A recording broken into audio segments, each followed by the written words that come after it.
मैं हूँ आचार्य डॉक्टर विक्रमादित्य। माँ गंगा की आराधना का पर्व है गंगा दशहरा, और माँ भगवती की आराधना करते हुए कहा गया, देवी सुरेश्वरी भगवती गंगे, विमल तारिणी तरल तरंगे, शंकर मौल विहारिणी विमले, ममो मतिहार रस्ता तव पद कमले। गंगा की आराधना करते हुए भारतीय संस्कृति में विभिन्न मंत्रों का समाविष्ट किया गया। और गंगा दशहरा तो वो अवसर है कि जब भागीरथ के द्वारा अथक प्रयासों के द्वारा 3 पीढ़ी तक लगातार साधना करने के उपरांत माँ भगवती जब अवतरित होती हैं और उनको लेकर भगवती को पीछे पीछे जहाँ उनके भगीरथ के पीछे भी चलती हैं, ऐसा आनंददायक पर्व है। यानी हम अपने कर्म को यदि कुछ भी चाहे अपने कर्म के द्वारा, तो असंभव से असंभव कार्य संपादित कर सकते हैं। केवल विश्वास की आवश्यकता है, श्रद्धा की आवश्यकता है।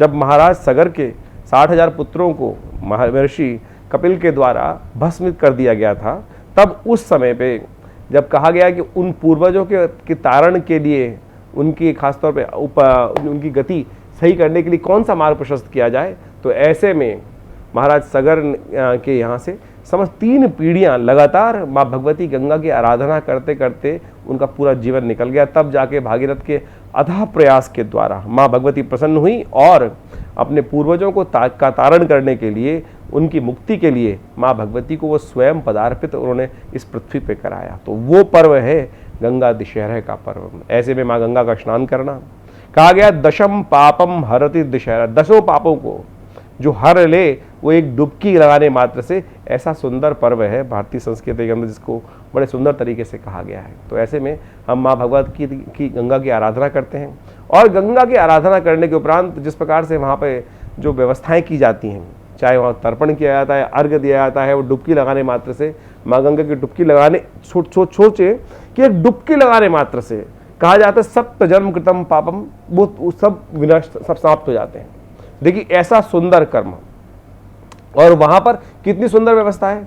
हमारी भारतीय संस्कृति में कई लोग आक्षेपित करने का प्रयास करते हैं कि हमारी संस्कृति के अंदर बड़ा छोटा जाति प्रथा सबको व्यवस्था करने की बात की जाती है। अरे कहाँ है भाई, गंगा पे जाकर कौन देखता है पड़ोस में कौन नहा रहा है, किस वर्ण का है, किस जाति का है। यहाँ तो एकत्व की बात है, एकत्व, सबको साथ मिलकर एक ही घाट पर वहां स्नान कर रहे हैं, अपने अपने कर्म को कर रहे हैं। हमारी संस्कृति से बढ़िया कोई संस्कृति तो कोई हो ही नहीं सकती। ये तो कुछ लोगों ने हमारी संस्कृति को कलंकित करने के लिए इस प्रकार की कपोल कल्पित कल्पनाओं को करने के बाद हम पे थोप दिए ऐसे आरोप।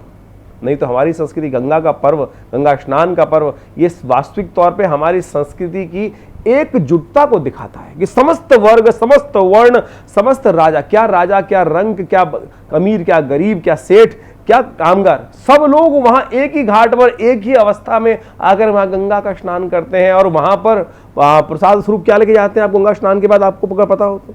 वो गंगा की जो रेती होती है ना, वही प्रसाद स्वरूप वहां ग्रहण की जाती है। यानी सब बराबर है। हमारी संस्कृति को कुछ लोगों ने आक्षेपित करने का प्रयास किया, कलंकित करने का प्रयास किया। आज समस्या हमारे इस समाज में यह है कि हम अपने समाज को, अपनी संस्कृति को समझते नहीं हैं। वर्ण व्यवस्थाएं कहाँ से आई? एक ही घर के 2 बेटे 4 बेटे, उन्होंने अलग अलग काम किया, उनको अलग अलग वर्ण प्राप्त हुआ। तो इसमें कहाँ एक ही ऋषि की समस्त संतान, वही गोत्र मेरा, वही गोत्र वैश्यों में, वही गोत्र क्षत्रियों में, वही गोत्र शूद्रों में, वही ऋषियों के गोत्र है। ये तो हमारे संस्कृति को कलंकित करने के लिए कुछ अज्ञानियों को उन्हें बहुत, मतलब मैं कहूँगा जो कलंकित करने वाले वो तो बहुत ज्ञानवान थे, लेकिन हम महामूर्ख बैठे हैं कि जो लोग अपने लोगों को समझा नहीं पा रहे हैं इस संस्कृति। भगवान जिस प्रकार से उनके मंत्रों को आप समझें, तो कोशिश ये करें इस गंगा दशहरा के पर्व पर माँ भगवती की आराधना करने का सुंदर पर्व है। आप सब माँ गंगा का स्नान करके अपने जीवन को कृतार्थ करें, और समस्त प्रकार के जो आदि भौतिक इत्यादि जो भी जिस प्रकार के भी हमारे समस्याएं हैं, उनको ठीक करने के लिए एक केवल डुबकी जो है वही आपको कल्याण का मार्ग प्रशस्त कर सकती है। समस्त पापों का क्षय वहाँ से हो सकता है। तो इसलिए अपने निमित्त अवश्य करें। बहुत सारे लोगों के मन में भ्रांति होती है या समस्या भी होती है कई बार जीवन में, पितृ ऋण। गंगा दशहरा से बढ़िया कोई पर्व नहीं है। वहाँ जाएं, अपने पितरों के निमित्त डुबकी लगाने के बाद उनका तर्पण कर दें, वहीं उनको खासतौर पर जल थोड़ा सा लेकर गंगा जल, और उनके निमित्त अर्घ उनको उपस्थित कर दें।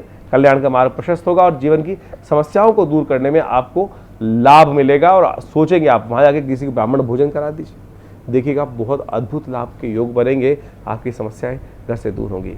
यदि घर में कोई कर्जा आपको परेशान कर रहा है तो कहा जाता है गंगा का स्नान करने के उपरांत वहाँ से गंगा जी का जल लाकर अपने व्यावसायिक स्थल पर उसको छिड़क दीजिए और उसी से आपके घर के समस्त वास्तु दोष दूर होंगे और पारिवारिक जीवन की जो समस्याएं चल रही हैं वो भी दूर होंगी। व्यावसायिक समस्याओं को दूर करने का अद्भुत मार्ग प्रशस्त हो सकता है। गंगा दशहरा बहुत ही सुंदर तिथि है, एक बहुत सुंदर एक मुहूर्त है। ऐसे में गंगा का स्नान, केवल एक छोटा सा गंगा का स्नान आपके समस्त कष्टों को हरेगा, समस्त पापों को हरेगा और जीवन सुख का पदार्पण कराएगा।